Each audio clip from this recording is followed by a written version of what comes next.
Hello, we're delighted you're here at this webinar. Today's webinar, we're going to be talking about connections and connectivity, and we're here with Ilene Schaffer. And I'm only going to tell you two things about Ilene. One is she's very, very into walking. In fact, she will often do coaching calls as a coach where she's walking and speaking on the phone, and her client is walking somewhere else and speaking on the phone. And this is a new kind of coaching thing, and Ilene is so into it. She has created cards for mindful stepping. So that is one thing about Ilene. And the second is she has added into our practice as Silicon Valley coaching, just asking the question of the client, what is your connection action? So between when we meet someone 1 week and another week, yes, they'll do some actions about their goals, but also who do they want to connect with? So you have the top person here today with you to talk about connection. Ilene, take us away for 20 minutes, and then we'll have Q&A after the 20 minutes. It'll be really concise for about 20 minutes. If you have a pressing question during it, go ahead and type it, and I will ask Ilene during it. But otherwise, see you in 20 minutes with questions. Thank you, Sonia. So just as Sonia said, I am big on walking, and I've created this whole thing on mindfully connecting. And so not all social connections are created equally. So we will get to there in a moment, but I want to let you know what we're going to answer. Today, we want to make sure we answer the question of how do we socially connect so we leave feeling energized and fulfilled as opposed to drained and depleted. My guess is the last thing you want right now is to feel more drained or more depleted. So we're going to answer that question. We also are going to look at the why of socially connecting very briefly, and then the who piece, the how and the when. So those are our goals for today, and I look forward to questions after. So the why piece, a great way to look at this, Chris Peterson, who is one of the thought leaders in positive psychology, he said you can narrow positive psychology and basically summarize it all up with 3 words: other people matter. That's it. And that is what allows us to flourish in life. So we know social connection is essential for us. It's essential for our physical as well as our emotional well-being. And it can boost that immunity too. And we need all of that more than ever now. So we want to make sure that social connections are at the forefront of our mind. Quick story, and that's going to lead us into kind of the who. So every morning I start my day with a morning walk, either with a client, like Senya said, where it's a client call, or a friend. This morning was with a girlfriend who I knew would energize me and fill me up. So we get talking, and she said, "Oh, can I just vent for a minute?" And she told me about a friend, and I won't say who in case they're online. However, she said, I can't talk to her right now. She is one of my best friends. I love her dearly, but she's stressing me out. And that's essentially what I want to talk about today too, is having that boundary and having that filter of who do we let in right now and who do we maybe keep at a little bit of a distance if they're not helping to boost us up. So that gave you, I got fulfilled by our conversation. I hope my friend did too. And then she shared the kind of the flip side of it. So here we go. In terms of the structure today, I want to start us off with an exercise, and it's going to be your warm-up exercise. So take a moment to kind of just settle into your chair, close your eyes, and I want you to think about one of your most favorite people, somebody who you love being with. And I want you to envision being with them right now in this moment. And think about something that you did with them, something, whether you traveled with them, whether you just had a great dinner with them, whatever it is, imagine some scenario that you can recall that you just loved. I want you to now pay attention to those feelings that you have in recalling that experience.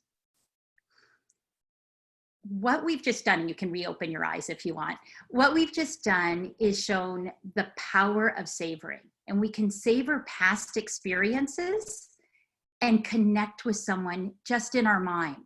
And I wanted to share that warm up because we don't always have the time, or it's sometimes hard to connect schedules, but you can always recall a connection mentally and get those positive emotions, that positive spiral of emotions just from our mind. So that shows the power of our mind, the power of connection, and the power of savoring. I'm also talking to clients quite a bit right now about anticipatory savoring. So what are things that you want to do to connect with people in the future, and start planning those and getting your brain connected to that. Again, it releases positive emotions through connecting. So that's your warm up for today, and we'll do some other exercises in a moment. So again, I want to talk about mindfully connecting. And this is those people who you want to connect with, not the shoulds, not the, ugh, I have to. Chances are they're already on your list and you're connecting with them. If you have to already, then you're connecting with them. I'm talking about the people who you want to connect with. So I have a tool that, as Senya mentioned, for my clients, I always have them leave with a health action, a career or personal growth action, and a connection action. And I tell clients, even my executive coaching clients, it doesn't matter if the connection is personal or it's professional. If this experience has shown us one thing, it's our lives are enmeshed. They are enmeshed from home, life, everything. We are one person showing up in both places.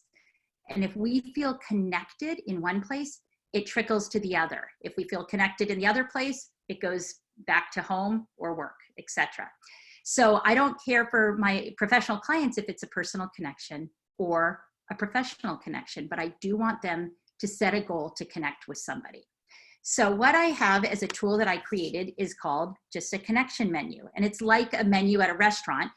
I am going to show you, just so I don't have to toggle between slides, I'm going to just show you this and I'll read it to you. But basically, there you go.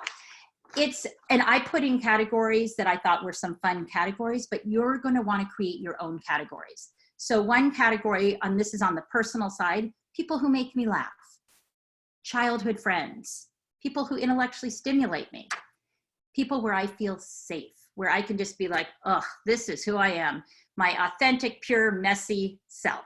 And this person, when I call them, they love me in all my ways. So that's the safe zone people. I'm going to talk about your A team. We're going to leave with your A team. So I'm not going to go into that right now. So those are some of the categories that I have on this list. Professionally, when I talk to clients about making a menu professionally, who are your sponsors? Who are those people who are there cheering for you from behind the scenes? Those are people you might want to connect with regularly. And this is a great time for us to make those connections. Mentors, who are your mentors? Another great list to have. Your colleagues, people who you aspire to. If you're looking around and there are people working in a capacity that sounds of interest, they go on your aspirational list. And then you've got your curious list. I'm just curious about what this person does. That's on your curious list. So you're going to put names under all your categories. Then what you'll want to do is periodically think, how do I want to connect with any one or more of these people? So that is the who piece of the whole puzzle. So create your menu with your appropriate headings. And then when you feel the need to connect, you've already got your menu there and you're like, I need a good laugh. I'm calling this person. Or, you know what? I've been at home. I'm working like a crazy person. And I want to start to think about what's next for me. I'm going to call this person. So that's your who piece. Now the how piece.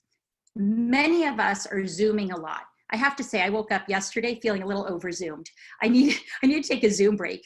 And I think it's really important that we think about our energy levels and maybe kind of separate out times of when we're going to connect through video, through phone, through text, etc. Particularly if you've got a little bit of an introverted side. So we can connect through Zoom, and I highly recommend it. I do love it, but you want to just make sure it's energizing you and leaving you filled up. Phone, obviously, is an old-fashioned, easy way to go. Texting, and then walking while calling. And I'm going to go through the kind of the variations on those. I think of it like a pyramid. If you want to kind of, I don't want to fully connect, I'm going to keep it at an arm's distance. Those are those connections you want to text with. Taking it one step deeper, you might want to do a phone call. One step even closer is that video call. I highly recommend trying out some walking calls if that's not a norm for you. I do it personally and I do it professionally. And the beauty of walking with people is it really lowers stress levels. So chances are work environments are really stressful right now. So if you can take some of your phone calls outside and walk, it lowers your stress level. it also boosts creativity and problem-solving ability. All things we need. We need lower stress right now. We need more creativity, and we need that ability to innovate and be problem-solving. So get outside with colleagues and walk, if at all possible. And the fresh air and nature also provides so many benefits for us. So that is that how piece of how do I want to connect with people. And I also, going back to the who piece, as I was saying, you want to think about who you want to connect with. I jokingly like to say, you kind of want to spring clean relationships or Marie Kondo them. Not that I've Marie Kondoed my house, but if you have. So looking at them and thinking, do you bring me joy? Oh, no, you don't. You're going down here. Do you? Yes. So, and what I'm going to say on this is some people in your life, they might be family members, don't necessarily bring you joy. You're still keeping them in your life. What I'm talking about is if you need to lower your stress level, you want to think about how and when you interact with people who might cause you more stress. Just being more thoughtful about it. So there might be periods of the day when you're like, okay, I can reach out to this person who definitely I don't feel as filled up by, but it's really important for me to connect with them. You just want to be thoughtful about when you do it and how. It might be a text, it might be a brief phone call, and it has boundaries around it. So that's that how piece of the whole equation. And then lastly is that when piece. I highly encourage you to really sprinkle through connection throughout your day. It is so important for your wellness. So keep your menu handy and set your timer if you need to or what to stop life and make a connection with someone who is going to fill you up. And it might be a 2-minute funny text exchange. And it's like, okay, I can now finish my day. Or it might be, I'm going to take a walk for 15 minutes with this person and unwind, and then I'll come back in. So that is the when piece. The last thing I'm going to give you is one more exercise. You can close your eyes or keep them open, whatever you prefer. So if you had a choice of 5 people who you could shelter in place with, so they are on your island, what 5 people, and I do want you to write this down, what 5 people would you choose to shelter in place with? And I had a client ask me, I was walking with a client yesterday, virtually, of course, and she said, well, could it be family? And I said, absolutely. If that's who you want to shelter in place for an indefinite period of time with, fabulous. It doesn't have to be family, and no one's going to know. This is your secret list, okay? So it can be anybody you want, but you do need to know these people, okay? So 5, your top 5. So I'm going to give you just a second to jot down your top 5. These people, you want to make sure that they fill your bucket. They energize you. They make you feel safe, okay? So what you have just created is your A team. So I wish I could say, okay, great. Now we're going to have those people come shelter in place with you. We can't. However, they are your A team. That thing that I said I'll come back to, that is right there, the A team. Keep that A team list really front and foremost. These are those people who you are going to want to tap into when you're kind of hitting a bump, you're hitting a lull, you're creatively depleted. Call your A team. Call somebody on that list. Okay? So just in wrapping up, we want to make sure that you remember the why of connecting. It is vital for your mind, body, spirit. The who are those people who replenish you and fill you up? How are you going to do it? What is going to be the best mechanism for connecting? And then lastly, when are you going to do it? Make sure that you're doing it at times that really, when you need that boost, and even if you don't, and you're like, you know what, I just want to relax, have a glass of wine and cheers a loved one. So take good care and make sure you're tapping that A team regularly. And I'm ready for questions. Thank you so much. Thank you, Ilene. That was really concise in 16 minutes. We're good. We're on it. I was trying, Senya. I was trying. That was amazing. First question, so I've got a couple. Please type your questions into the chat or into the Q&A. We'll monitor both of them. Who was on your A team when you did this exercise? Oh my gosh, that's great. I have definitely family members. Unfortunately, with the shelter in place, obviously, and I have older family members who live locally, so that I can't be with right now. So they would be in, and I have to say, my 5 is kind of more like 10. So I have family members, and you can have more than 5. I have family members, my best friend who's in Marblehead in Massachusetts. I would die to have her with me. And then my friend who I walked with this morning. And I'm going to tell you, I would put one of my good friends who's a chef. Honestly, I'm done with the cooking. So that is who would be on my shelter in place island. That's nice. So all of us should maybe think about who do we know who loves to cook? What will serve me? I'll do cleaning. I don't mind cleaning, but I am done with the cooking. Nice, nice. Next question. So, especially given from the point of view of coaching, how do you do this naturally versus effortfully? And what I mean by that is, it seems like it comes naturally to you to do connectivity, connection anytime from the morning till the end of your day. But what if it's a little effortful? So where's that balance, and what should you try to do? And you mean you're not talking about the walking and coaching. You mean, I mean, you have told me that you are a little over Zoom, but in general, it sounds to me like you reach out to 20 people a day, even separate from the regular Zoom meeting. So what if that's not as natural for someone? What is, I mean, should they get on their calendar? Should they write a note to themselves? Great question. And I think the menu will really help, because that kind of gets you excited to connect. Sometimes when we have a period that we can connect, we're like, I don't even know who I feel like talking to. Particularly if we're depleted and we've just gotten off a call and we're like, our head is spinning and it's like, oh, I just want to pop on a couch. If you were to pull up your menu and say, oh my gosh, I love Kelly. She cracks me up. That's what I'm going to do. And so I think it is that primer. We talk a lot about primers in coaching and having visual primers. Having a visual primer, and it might even be going through, not that everyone has time to do this, but if you do, going through your photo album, even pulling out some pictures of your A-team and having them posted around and thinking, I want to connect with this person or that person. I'll be honest, for me, I definitely have dialed back some of my connections because I'm working so much with clients and I need to make sure that my energy is there.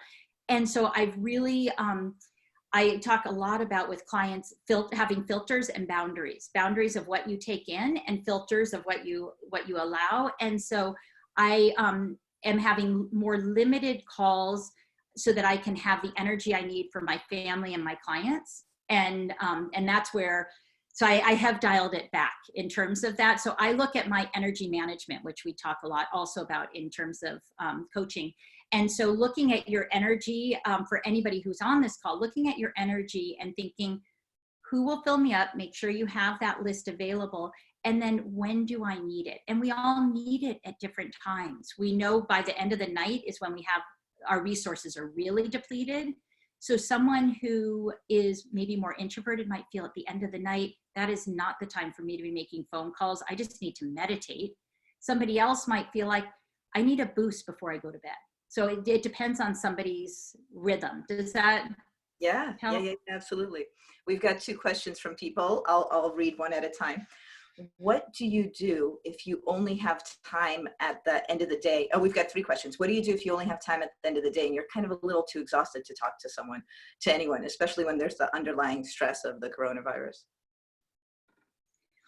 So one thing that I am going to be talking about next week on the call that will really address this too is trying to I say sprinkle out replenishment through the day, and some of these calls can be replenishment, or like I said, even just a text exchange, because I know many clients, and I'm seeing this even with my husband, so it's happening under my own roof, where it's like, I don't have time to do anything except sit at the desk and work nonstop. And we know that from a coaching perspective, from a positive psychology perspective, that we cannot do our best work when we are sitting at a desk from 6:30 in the morning until 8 at night. You cannot be creative, you can't be innovative, you can't problem solve, and your efficiency plummets. So what I do really encourage you to do is say, you know what, I'm going to force myself to take a 5-minute break, even if it's just 5 minutes, and get up and make one call. Sometimes I know one call lasts more than 5 minutes. So maybe it's, I'm going to just shoot a text and say, hey, I'm thinking about you. I am so drained, but I want you to know I love you. That teeny tiny connection takes 30 seconds. The last thing I would say is that that exercise I did at the beginning of savoring, for someone who's feeling like I don't have a ton of time throughout the day, you might want to just do a 30-second savoring, because it doesn't necessitate coordinating with somebody else. And you can just have those positive emotions flood your body for even the 30 seconds. And you might actually end that by texting that person and just saying, I was thinking about you. Yeah, exactly. Yeah, I love that. Absolutely. And just remembering how fun it was when we went on that ski trip or whatever. Yeah, that ties so tightly with something that one of our viewers yesterday asked Sharon when she was talking about productivity. They asked, the person asked, what about the water cooler breaks or the walking around in the office, the things that we don't have when we're working remotely? And that's what it sounds like exactly you're talking about. You want to be that productive. Remember, keep that in mind.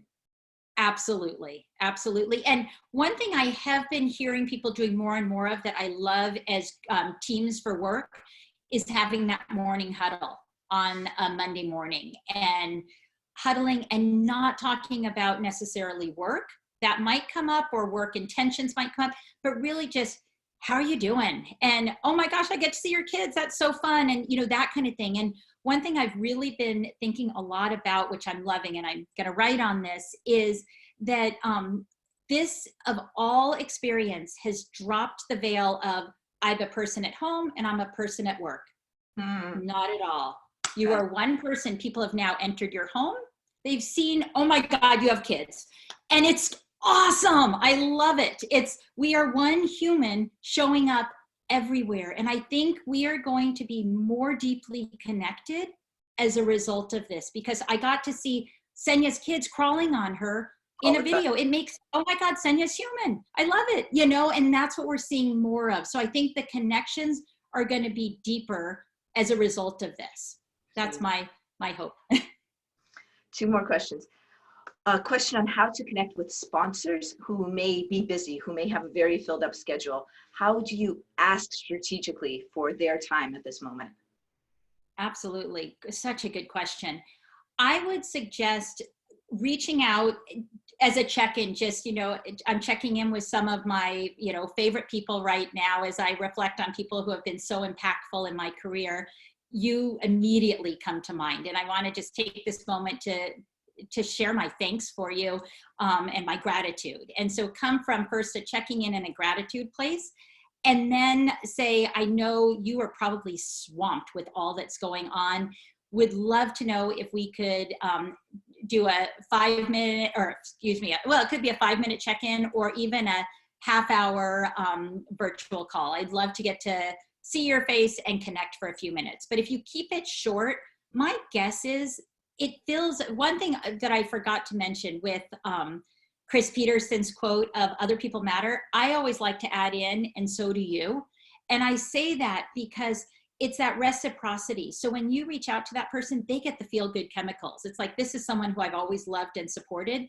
And so they're gonna also benefit from you reaching out. So I'd go for it, but do it in just, you know, I would love to connect for 15 minutes and check in with you.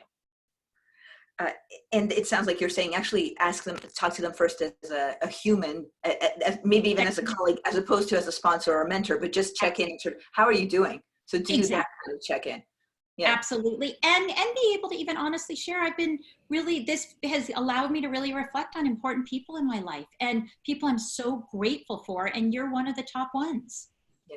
Yeah. That would mean a lot to someone. Yeah. Yeah. I would love, send me that email. I would love it. We'll see after this video, all of these people who Ilene has known for the past decades, just even, hey, I knew you in high school. Exactly. It would really help.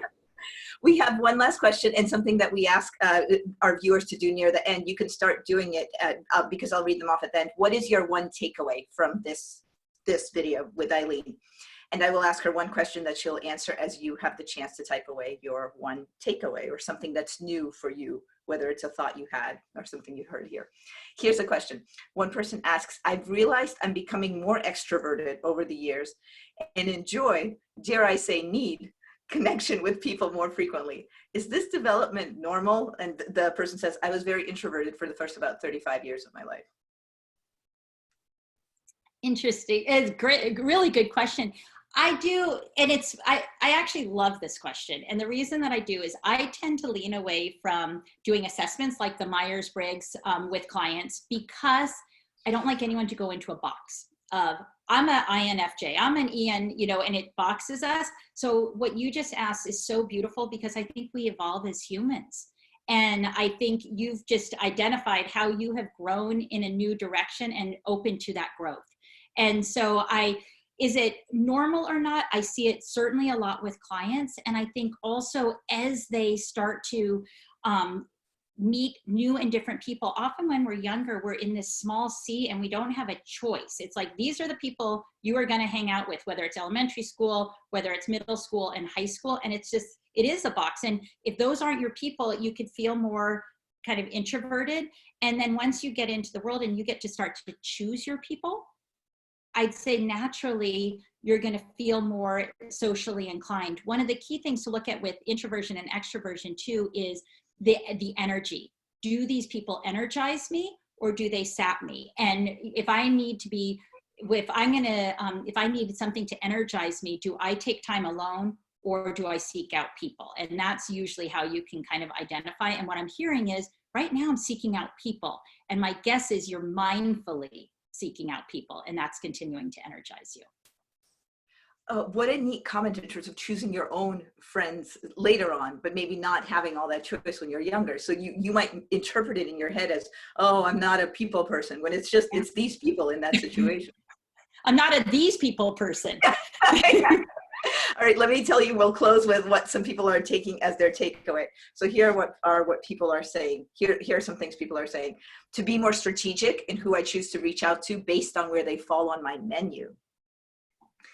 And another person saying, it's a great idea to have that people menu available to fill us up when we need it. My takeaway is your sprinkles of times throughout the day. Just monitor yourself. Too much, too little, but sprinkle it for yourself. And we have a few others. Other people matter.